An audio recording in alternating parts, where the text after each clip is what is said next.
సనాతన ధర్మం రెండు పదాలు ఉన్నాయి. సనాతనం అనంటే మొదలు లేనిది, ఎప్పటికీ ఎప్పటి నుంచో ఎప్పటి వరకైనా ఉండే ధర్మం సనాతనం. రెండవ పదం ధర్మము అనంటే ఒక మానవుడికి ఒక జీవన విధానం నుంచి అన్నిటికంటే గొప్ప శ్రేయస్సు ఏంటో చెప్పేదే సనాతన ధర్మం.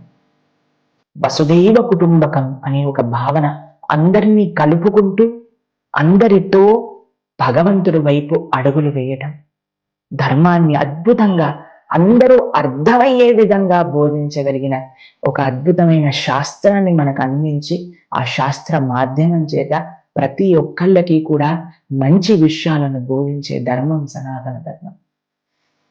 ఒకళ్ళు ఇలా ఒకళ్ళు అలా అని తారతమ్యం ఈ సనాతన ధర్మంలో లేదు.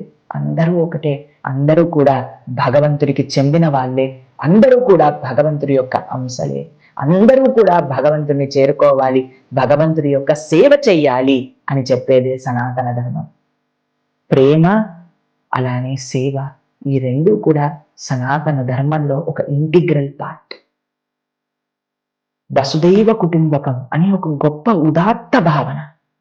ఈ ప్రపంచంలో ఉండే అందరూ బాగుండాలి, కేవలం మనుషులు కాదండి, ప్రతి ఒక్క జీవరాశి బాగుండాలి, అలానే ప్రకృతి కూడా బాగుండాలి అని ప్రతి ఒక్క దానికి విలువనిచ్చే ధర్మం సనాతన ధర్మం అన్నమాట. ఎంత విలక్షణం, ఎంత అద్భుతం! సనాతన ధర్మం గురించి మనం పరిశీలన చేస్తే మనకు అవగతం అవుతుందండి. ప్రతిదీ కూడా సెక్రెట్, ప్రతిదీ కూడా భగవంతుడి యొక్క తత్వంతో నిండి ఉన్నది అని చూడగలిగిన శక్తి సనాతన ధర్మం యొక్క సాంప్రదాయంలో మనకి లభిస్తుంది.